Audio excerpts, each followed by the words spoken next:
Straight talk from Israel. You're listening to Israel News Talk Radio.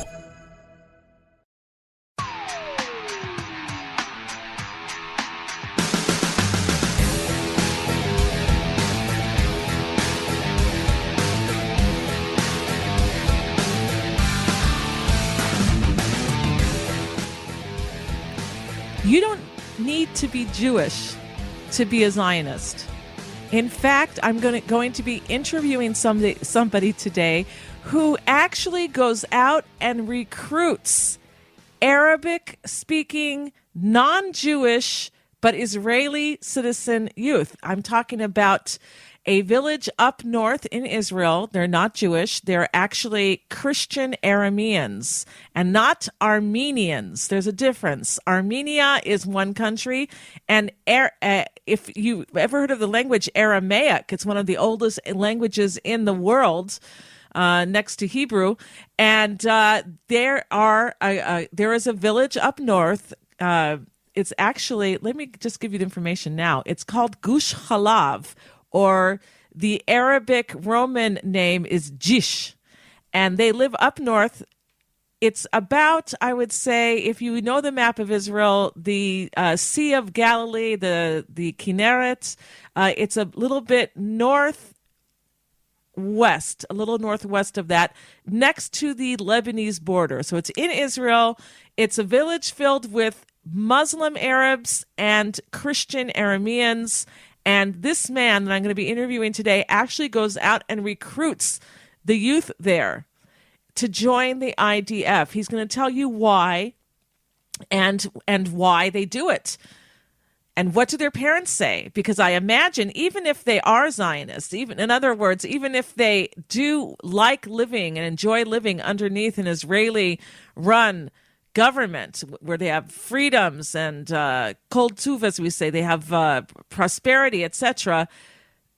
What do their parents have to say about it? Because there probably are repercussions, especially because they live with other Muslim Arabic-speaking youth.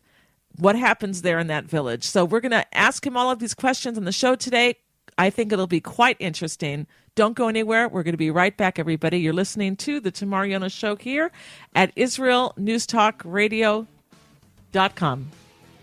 And I want to remind you that our numbers are on the top of our homepage at IsraelNewsTalkRadio.com. If you want to call in, go to our homepage, IsraelNewsTalkRadio.com. At the top of the page, you'll find our phone numbers to call in and ask your own questions.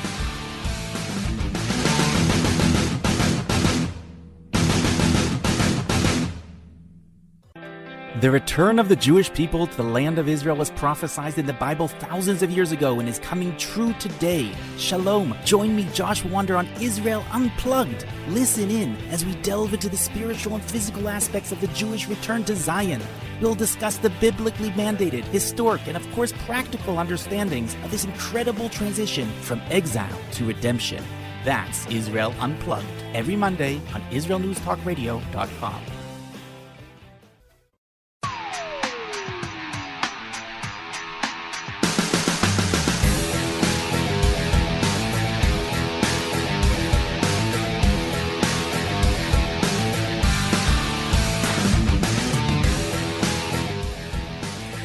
Well, you don't need to be Jewish to be a Zionist, and you don't need to be Jewish to join the IDF.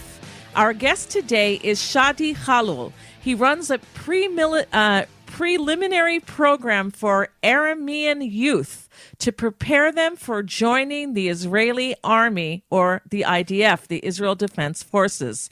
He's the founder and director of the ICAA, the Israeli Christian Aramaic Association, and he is also, by the way, a captain in the reserves of the Israeli army. He is a captain in the paratrooper unit here in Israel. So this is all interesting. You can find out more about his nonprofit organization represented by Aramean Israeli citizens, both young and old, and you can check out his website at www.aramaic-center.com. Welcome to the show, Shadi.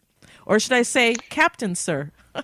No, no, no, it's enough, Shadi. Thank you so much for your introduction. Thank you for hosting us here and enabling us to speak about our Israeli activities as minority of Christian indigenous people speaking Aramaic, and goes back to to the common roots, origins of both of us, Jews and Christians in the land of Israel. All right. So now I want to get to the point of what you do. You recruit Arab-speaking youth who are of the Aramean culture. They're not Jewish. They're Christian. They're Arabic-speaking and, of course, Aramaic-speaking. In fact, I just want to say here, when I first got to my desk at my office this morning, one of my coworkers here said, "Someone else speaks Aramaic besides religious Jews," because religious Jews study a lot in Aramaic as well. Some of our texts are in Aramaic. But anyway, some of your youth don't even know Hebrew that well, I understand. So my question to you is, why do you recruit these non-Jewish Arabic and Aramean-speaking youth, and why would they want to go to the IDF and join the IDF?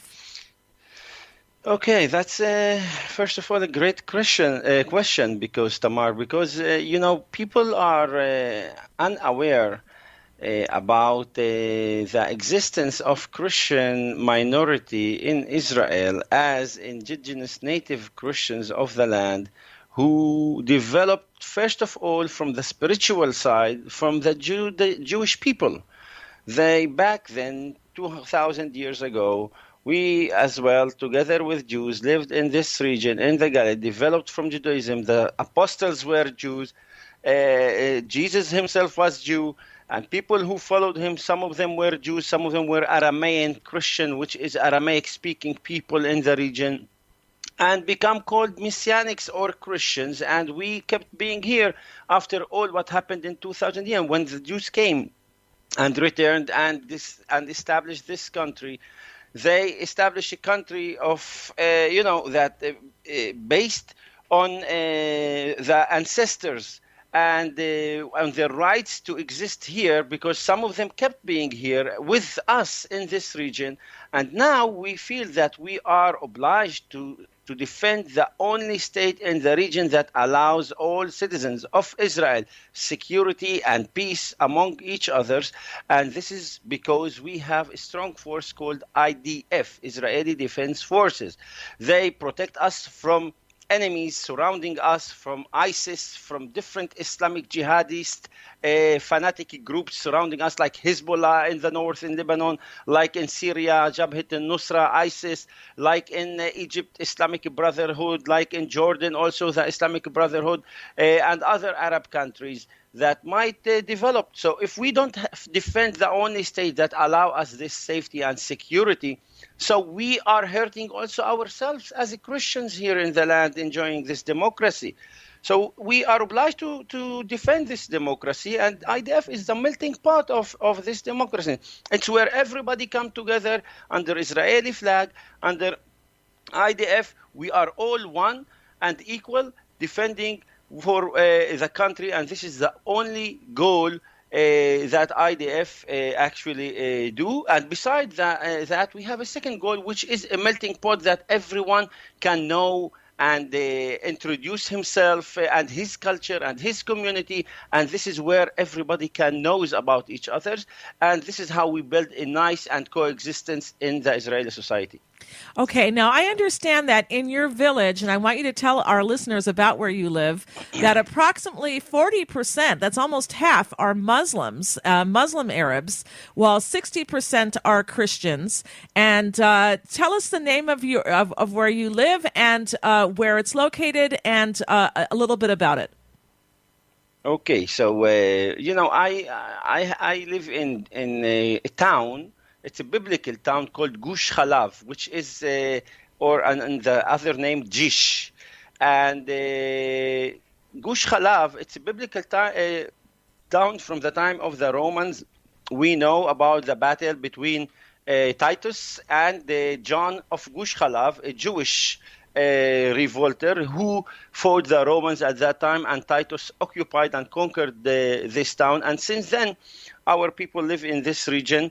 And Gush Khalaf, as you mentioned, that's correct. The demography of it is correct. 40% Muslim Arabs, 60% Christians. But don't forget that these Christians that live here like as a majority for a meanwhile, these Christians live in a broader Islamic Arabic a majority in different Galilean town, which disable them from showing their faith and their trust and their solidarity with the Jewish people, a different minority in the region among the Arab nations surrounding us that are suffering, actually might suffer in the future if, God forbid, Israel will be weakened from the same what we are suffering as indigenous Christians. So this is give us a big obstacles in our process of encouraging people to serve in the IDF and to defend our state Israel, because many of them don't like to see us coexisting with Jews. They want us to come to their side and stand with their struggle or with their fight against Jews and to weaken the state, which is not of our interest. And this actually caused many of us to be hurt physically sometimes, and sometimes they fight us politically in order to prevent us from achieving actually any accomplishment within the state of Israel, in order to keep saying that Israel is a racist and attack it in a wide spectrum in different campuses everywhere. To find something to attack Israel, they want us to be in their side. And this caused the Christians to suffer a lot in Nazareth, in the Galilee, in our town, in different locations, and also not able to speak, to learn our history and our roots and our heritage and our language as a Christian. You know, if people remember history, and it's not too long ago when Yasser Arafat became the head of the Palestinian Authority, he took over Bethlehem, or Bethlehem in Hebrew. He drove out the Christians there. It used to be 80% Christian, I believe, and 20% Muslim. Now it's the opposite. And he's totally eradicated pretty much Christianity there. So you're saying basically that the people who are living there have to pretty much keep their loyalties or their appreciation, at least, of Israel. They have to keep it secret. However, you do recruit youth there to join the IDF, and I imagine that on weekends they come home from the army. They're wearing their IDF uniform. I mean, how does that work? And do they get harassed? I'm going to tell you a story that will explain to you exactly the feeling of a soldier, of Christian soldiers, coming back to his family in weekend in the uniform in Arab town. Just give you one story in Nazareth. Please. There's a soldier, his first name is Majd, and he served in unit. He came back to his Christmas actually celebration last year, and while he's home, there were his neighbors and surrounding area are Muslim Arabs in Nazareth, who didn't like the fact that he's in the army, and they tried to find an excuse to attack him, and to teach him a lesson. So what they did at that night, of Christmas night, on the celebration of Christmas, they came, and he has his family members coming, so they came and blocked the entrance of their parking, some Muslim gangs there. And they didn't allow their family to come and to visit them in a very silent way, celebrations for Christmas. So they start attacking. When he asked them to move their car, they immediately start attacking him. 30 guys attacking him from the street, throwing stones to their home. And once one or two of them, they came out to the stairs to his home, trying to attack him at his own home.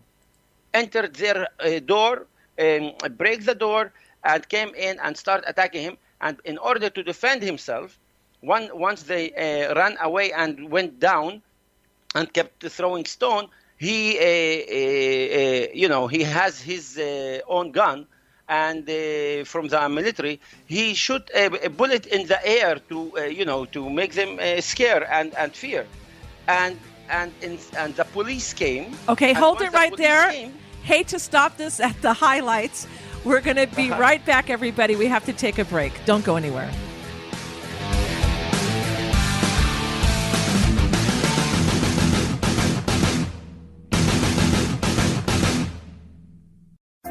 Hi, everyone. This is Andrea Simento from Jerusalem, inviting you to drop everything and join me on my show, Pull Up a Chair. We'll visit this week's quirky stories, meet fabulous guests, and discover my Israel. Together, we'll laugh, shout, and explain the topics that make us say, hey, we've got to talk about that. So get comfortable and pull up a chair with me, Andrea Simento, every Thursday on Israel News Talk Radio. Psalm 23, the Lord is my shepherd, I shall not want. Did you know this psalm and many others were composed by a Jewish shepherd and musician who later became a king? Would you like to know some of the inner meanings of psalms to help you connect with God and strengthen your soul? An exciting and easy-to-read book is now available which will help you do just that. Software for the Soul, Psalms for Everyone, available on Kindle, Audible, and Amazon.com. Software for the Soul.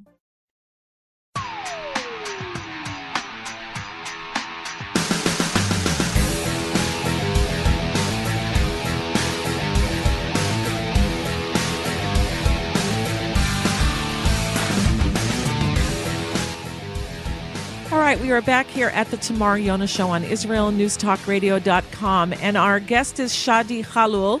He runs a preliminary program for Aramean youth here in Israel to prepare them for joining the Israeli army. Now, these youth are not Jewish, they're Christian, and the question is, why would somebody who's not Jewish want to risk their life and join the IDF? And he was just in the middle of telling us a very riveting story of how one Aramean youth who did join the IDF came home from the army for Christmas to be with his family, and he was blocked from driving into his driveway by a bunch of Arab thugs, and he was surrounded by at least 30 of them, and he took his IDF-issued rifle and he shot in the air in order, I guess, to scare them away. Shadi, take it from there. Yeah, and then I said the police came over, and he started investigation, and because he saw those gangs, they actually police afraid from them himself. And he didn't want to deal with the issue, so he didn't catch any one of them. They ran away. All of them ran away and escaped from trial. And the soldier in the IDF, when he told about the story, they punished him because he used his gun to shoot in the air to make those guys escape and scare and escape. So his destiny was actually much more worse than them. Because why that happened? Because we are a state of law, and in a state of law and rules of all citizens, we actually, the weak people actually suffering more than those gangs that always hide and keep doing their own things. And the Christians in Nazareth, and those specifically that goes and side with Israel and defend the country and join IDF or civil service or national service or community service, or even just showing that they side with their own state, Israel, they're being attacked. And that's why you see almost very weak Christian obvious support for the state of Israel, while 99% in a hidden way, they support the existence of the state of Israel. And so this policeman, was he Muslim, Christian? What was he?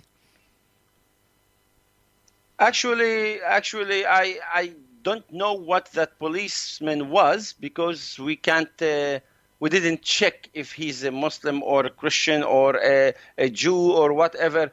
But, the unit that control in Nazareth, it's a mixed unit that has also Muslim, Jews, and Christians serving there together.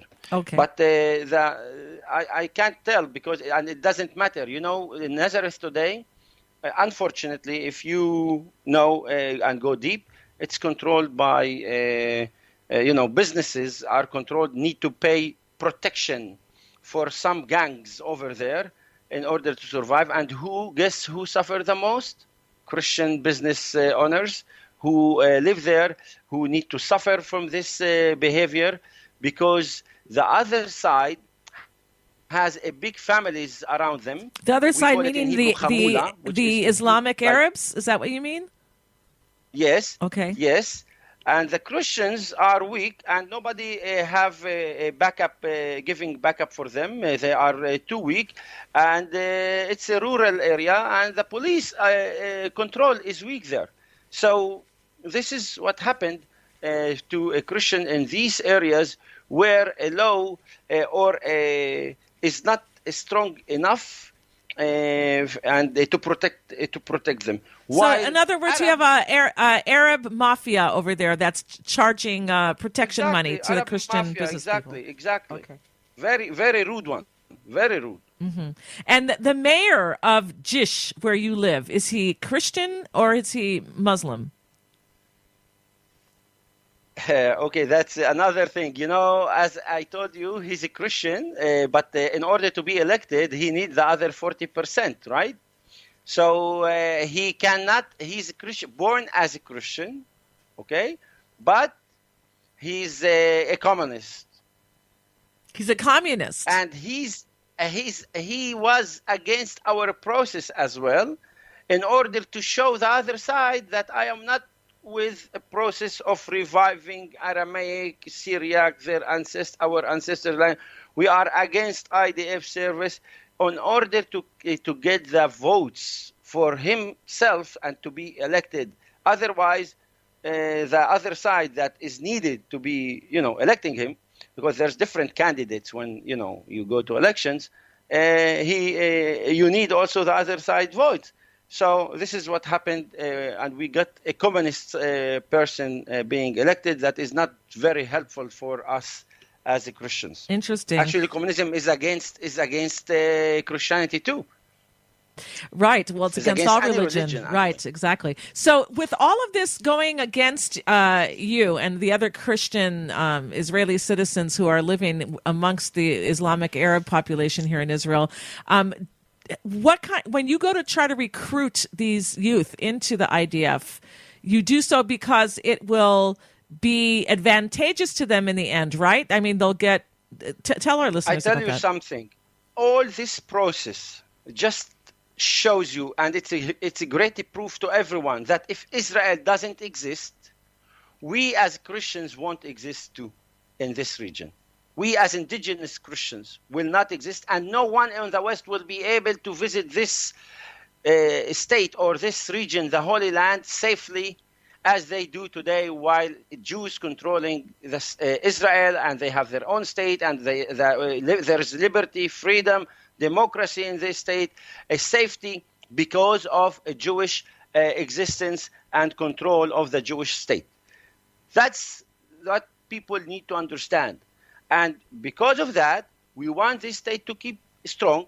And one reason we encourage IDF this is one reason why we encourage the IDF. And second, of course, they have advantages later on because, like veterans in the U.S., for example, they got advantages from their service. They have things that are preserved for them or get advantages in somehow. Exactly here, the same thing. Israel is not perfect on that, like in the U.S., that giving advantages to veterans. But here we need to work on this much more better and really support those who first defend the state and serve, and those veterans who serve the state of Israel and defend it. And there is a few advantages on that. Yes. Okay, so go into the advantages. What do they get if they go into the IDF?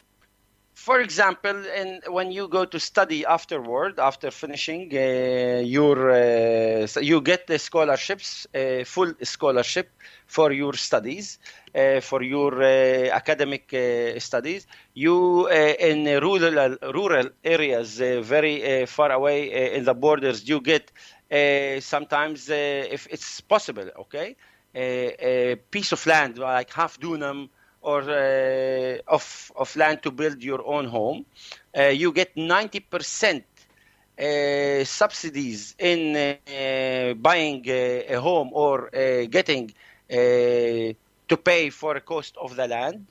Okay, so it's good advantages for minorities, to support minorities who are in the borders or far away from the center of Israel, where the socioeconomic status of them is low, comparing to those who live, for example, in Tel Aviv area or big cities where a lot of work, a lot of employment, and people live in good conditions because, it's a city and not a village. So this is really interesting. So they get a full scholarship to go to university. Yeah. They get a piece of land to be able to build their own home here in Israel, and they get a 90% subsidies when they want to purchase a home.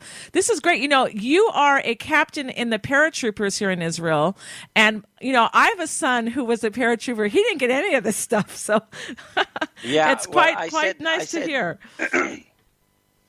Once we had this bill, they explained it very well. A Jewish friend of mine in the Knesset explained it very well. He said that those Christians or those Muslims or those non-Jews who serve in the IDF and live on their societies, they face the same struggle like any Jew in the army, but the same difficulties, the same hardship, but even 2 times more at least. Because when they return home, they also keep suffering. Okay, so let me ask you this, Shadi, because we only have 2 minutes left. When you go to recruit these young men and women, what do their parents say? I mean, the parents don't need this. They don't need the scholarship. They already have a home. They don't want to see their kids put in possible, danger of being harassed, when they come home in their army uniforms. What do their parents say? Do they ever give you problems? Of course, not only them being attacked, all the family members being attacked sometimes. If you defend your son, what your son did, for example. If you say, yes, I support my son going to the army, and you are a parent or you are a brother or a sister of him, you being attacked as well, physically or incitements in Facebook and social media, everywhere. Some of them, like some of these fanatic, I call it, not all of them, okay? Let's make it clear. Not all Arabs, not all Muslims here, but those fanatic ones who deny our right to integrate within Israel, to live in coexistence with Jews, they actually made a campaign with even pictures, posting pictures in Facebook, a campaign against Christian soldiers who actually joined the IDF. And we in ICAA, in our NGO, we need also to defend them. We need also to give them a home or a way of protection. Go because, I am a candidate for the Knesset. Many of them contact me as well and ask for my help. Okay, hold it right there. We'll talk about that when we get back from the break, about you and the government and the Knesset.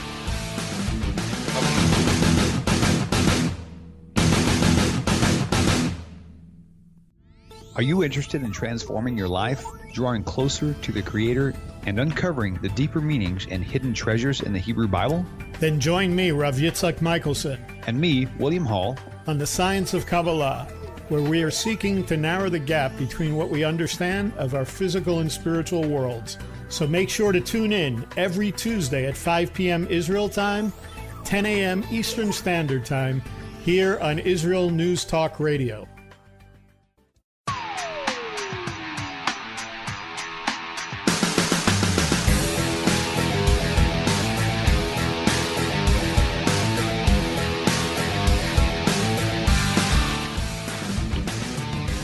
All right, we're back here at the Tamar Yonah Show on IsraelNewsTalkRadio.com, and our guest is Shadi Halul, and he is the director and founder of the ICAA, the Israeli Christian-Aramaic Association.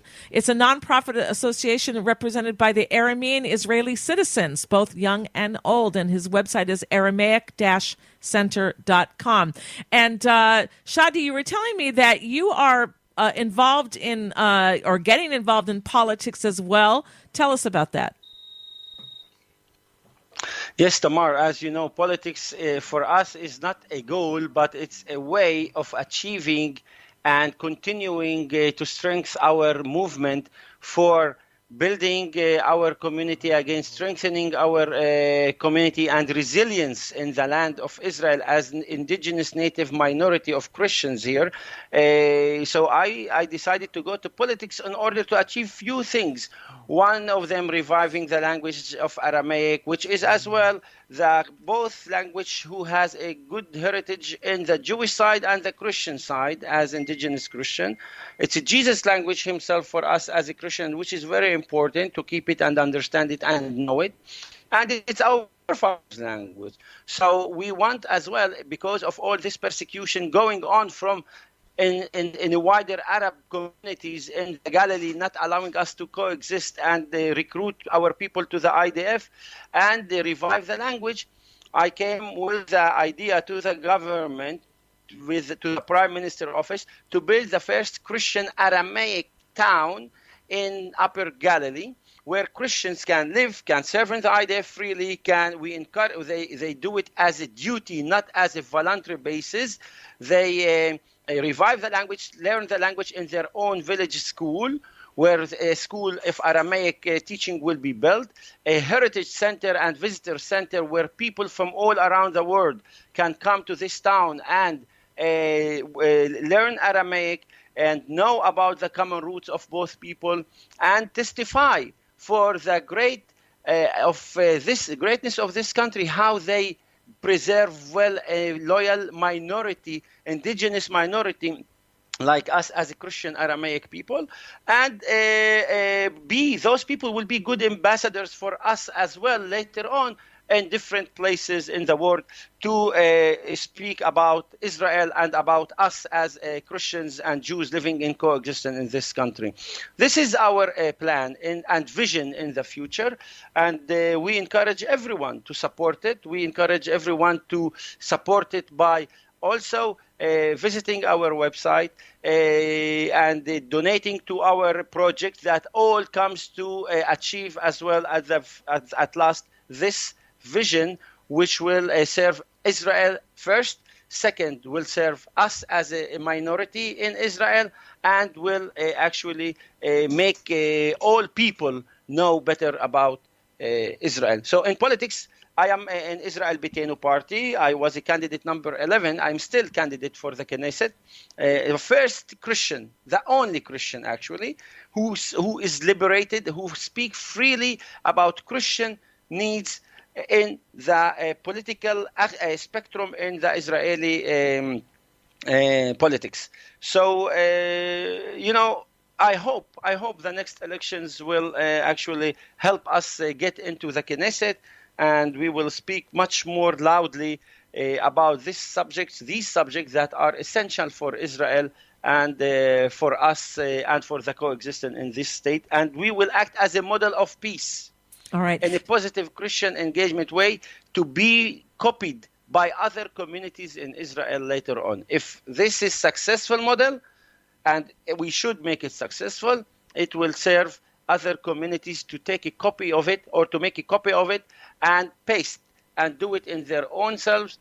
And by this way, we are also encouraging peace and coexistence in our positive Christian engagement way. As Philos Project, actually, I am a Philos Advocacy Fellow. Philos Project is an American organization in the U.S., in New York based, and their site is philosproject.org.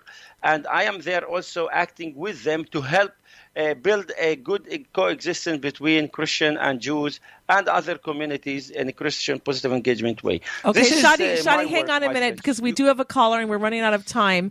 We have joining us Tom from Los Angeles. Hi, Tom. What's your comment or question for our guest? Hi. What I'd like to know, I'm interested in, is what is the highest rank one of your recruits that you've signed up for the IDF has reached, or who has made you the proudest of who you've recruited? Oh, great question. Did you hear, Shadi, what he said? It was sometimes it's not clear. He wants to know what is the highest rank in the Army that anyone of your Aramean youth has reached? It's General Lieutenant. General or lieutenant? Which one? Lieutenant General. His name is, I can't tell his full name, but his family name is, his name is Ihab, and I don't, please allow me not to mention his first name because he's a very secret unit in in the Navy. Okay, in the Navy. Okay, that's interesting. All right. So, he's also asking, who are you most proud of? Again, you don't need to give names and you don't need to give out any details that will compromise anything. But who are you most proud of, if you can answer that question?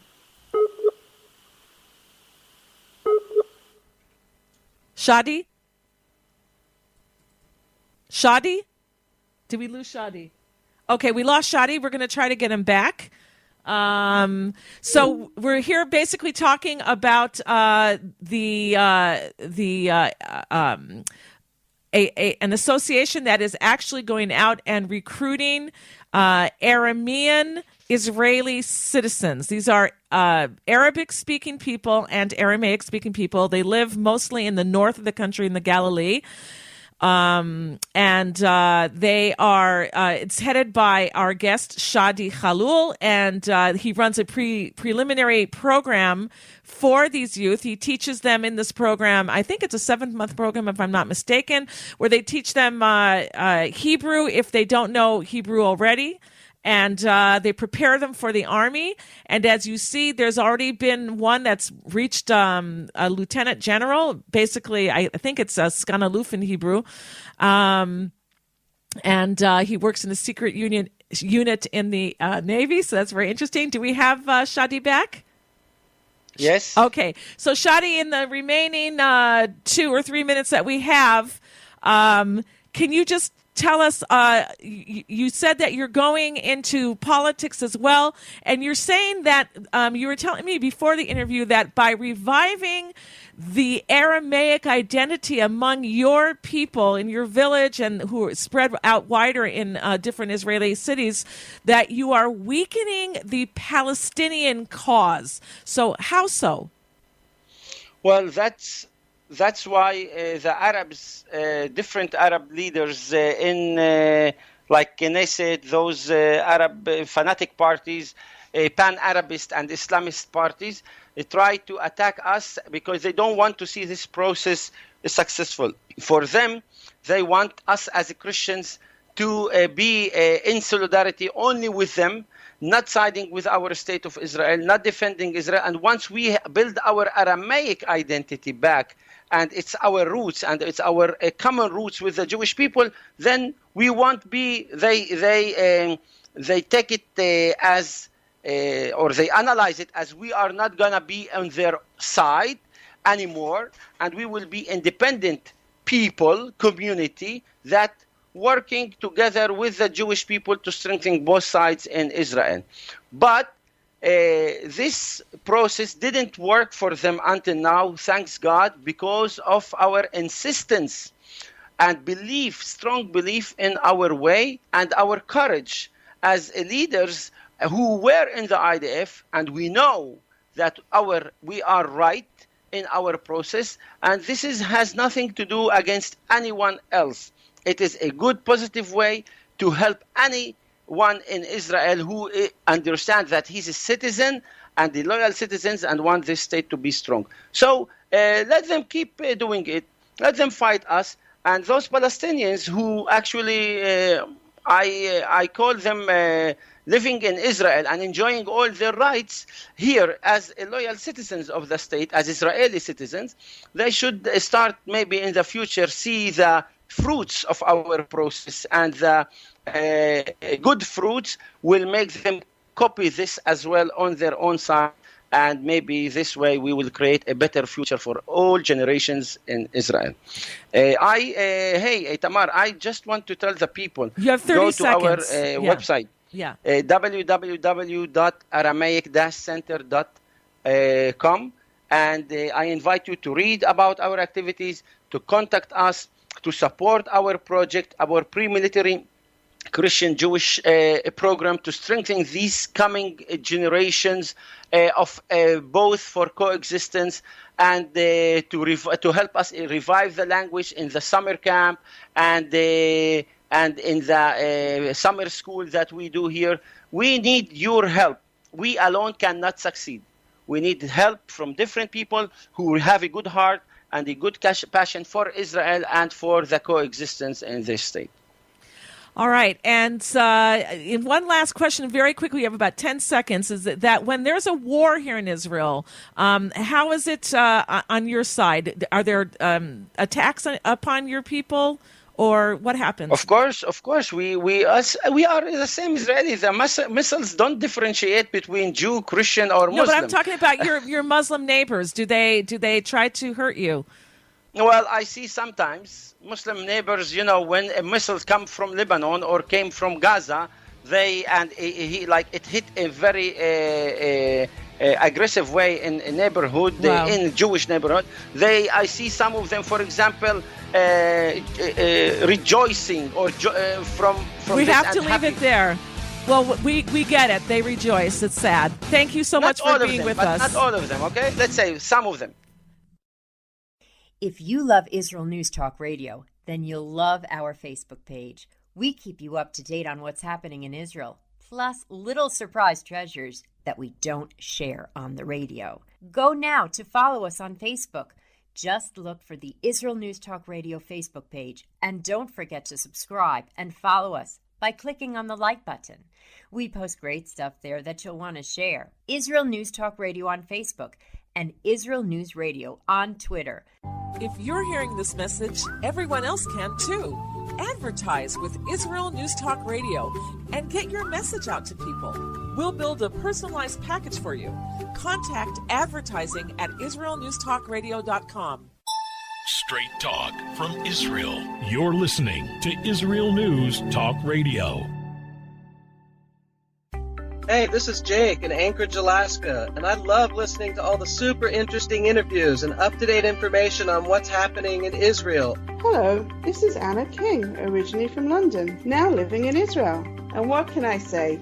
Israel News Talk Radio is my cup of tea. My name is Bhaskar. I'm from India, and I love listening because you get to know the truth and wonderful voices from this lovely country. Mom! Okay, wait a minute.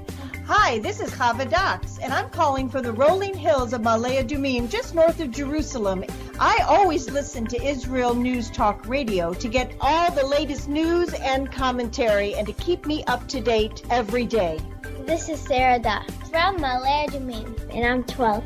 I wish Israel News Talk Radio was boring so my mom wouldn't listen to it all the time. Mom! You're listening to Israel News Talk Radio. News, opinion, and more.